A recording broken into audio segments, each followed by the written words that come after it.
Welcome to AlexGs Aquarium, everybody. Today we'll be talking about this new pump that I got at the Chicago Aquatic Experience. This is a Rossmont Mover pump, and they're made in Italy. They're an interesting pump. This is an MX4100, so it does like 4,100 gallons per hour roughly. And these are an AC controllable pump. They actually have a controller that you can plug in two pumps to, and then that will allow you to do a wave maker motion with them. And I think they're doing one now where you can have up to 4 pumps. But before I invest in getting the controller and a second pump, I said, you know what, let's start off with just one pump. I got the biggest one that they have out right now, which is the MX4100. And I want to try it out and just put it on constant flow in the big tank and just see how it performs. I'm interested to see how it's made and how it works. And then from there I'm going to kind of make a decision. Either I'm going to move forward and get a controller and additional pumps, or if I'm just going to stick with just this one. Let me open this up here.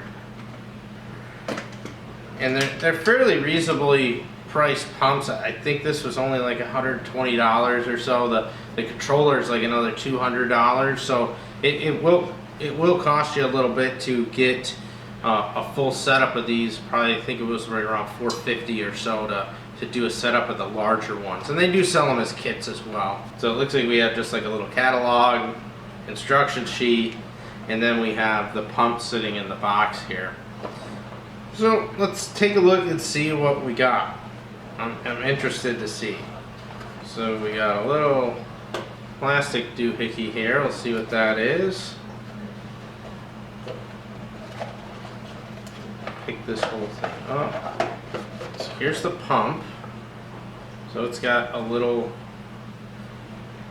propeller design in it.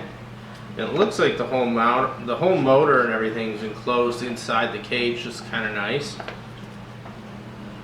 And I'm guessing that this hooks on here somehow. We'll see in a minute. I'll have to actually read the instructions. So there's a little cage to go on the end, so that's good to have. Looks like there's a little cleaning brush provided. That's always nice. And then we have the magnet here. And the magnet on this is supposed to be rated up to 3/4 inch, so we'll test that out because my plywood tank's got 3/4 inch and it's thin spots. We'll see how that actually it rates there. It looks like it's just on a little ball to pivot there. Now we'll see how the instructions tell me to do this before I break it. So safety instructions, blah blah blah. Okay. There we go. So that's popped on there now. Just got to line it up with the little cross brace on here. And then this here, from what I was reading on this, there's a couple different ways you could do this. You either put this little cage on there. See how easily this comes off. This is always important. Alright, popped off pretty easily. There's 2 modes to run this pump in. You could either put it with just this little cage on here for protection and you'll get a much wider degree of flow, or it has this little ring which is your flow concentrator, which will make a much more straight line of flow. I think I want to start off with the wide flow and see how it performs, and then we'll try the concentrator on here as well. Like I said, I want to put this into the 720 gallon tank, kind of try it out there. We'll see the cord on here. Looks like it's got a pretty nice AC cord on here. It's got a little extra thickness. We'll see lengthwise how we're looking. Hopefully I can get to my outlets. We'll find out. Okay, so this should go towards the bottom. Should just pop right in. Alright, that's in. So it's got a decent amount of movement in it here to be able to kind of control what direction it's facing. I'm interested to know when it's in the tank though, whether or not it'll hold that, or if it'll try to kind of slough off in one direction or another. I'm interested to see. And they do have a couple of little O-rings here that are stretched around this too. give it some padding. I'm gonna go ahead and put this into the tank, and we'll give it a shot and see what it does.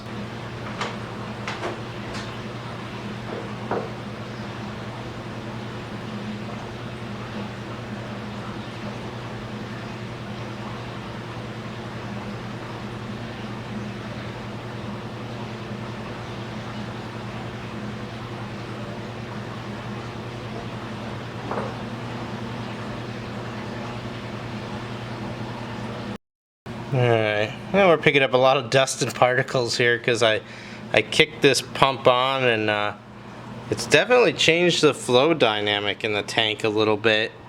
I'm gonna let it run like this, just let it run on high and full blast, and let's see what it does. I think I might angle it downward just a little bit. Look at how much it's really got a lot of suction power on it though, because I could see it's kind of kicking up some dust and detritus down there. It's almost like a little tornado getting sucked into that thing. Wow, look at that. It's like a little detritus tornado.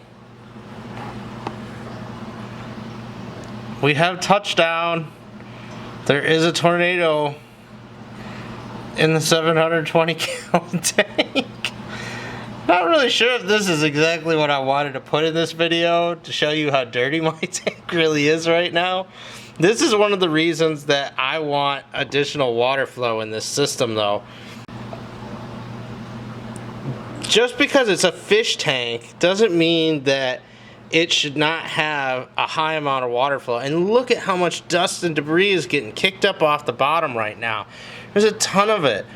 I'm actually going to add some filter socks, which I never put in this tank, just because I know with this amount of debris coming in here, it's going to be important to trap some of this stuff and just get it out of the tank. Well, the pump's only been running for a few minutes now, and there's still a little detritus tornado in the back here, which this is mainly telling me that I just need to kind of angle this pump around and move it to different parts of the tank and let it just blow some of this stuff around in the tank to get this free and clear and filtered out.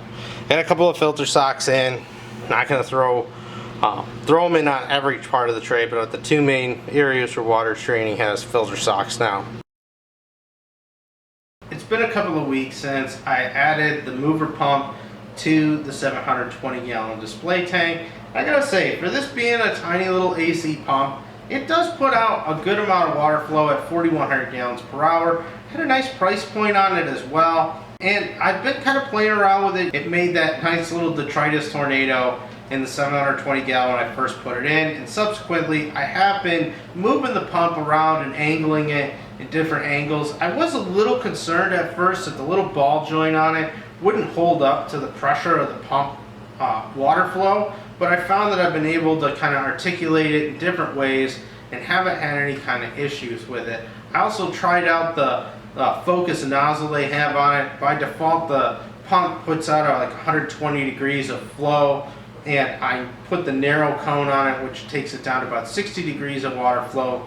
Both work well. Both are able to push water all the way across the whole 8 feet of the 720 gallon tank, and I think it's a really nice pump. I wanted to test it out for a couple of weeks. I've been satisfied that it's working.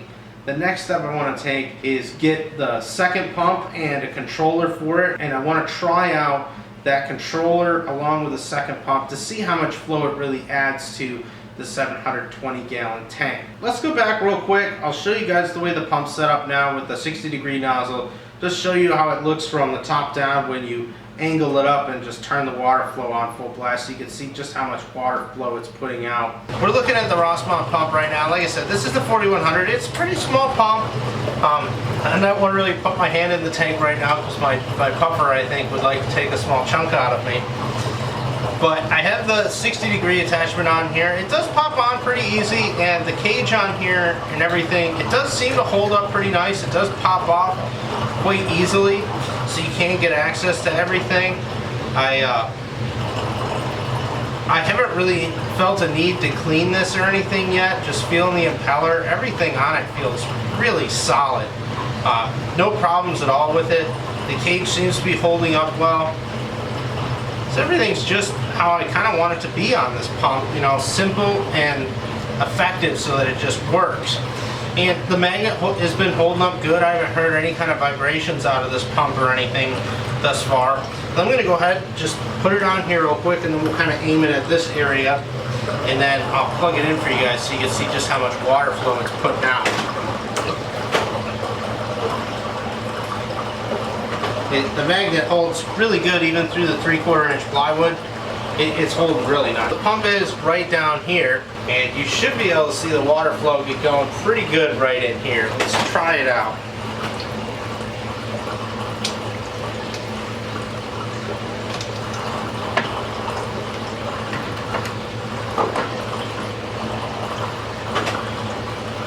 As you can see, it's putting out a lot of water flow in here, and it's rippling the whole top. But mind you, you know, the main return is here too, but this is much more water flow than the main return on its own. That's my unboxing video for the Rossmont MX4100 mover pump.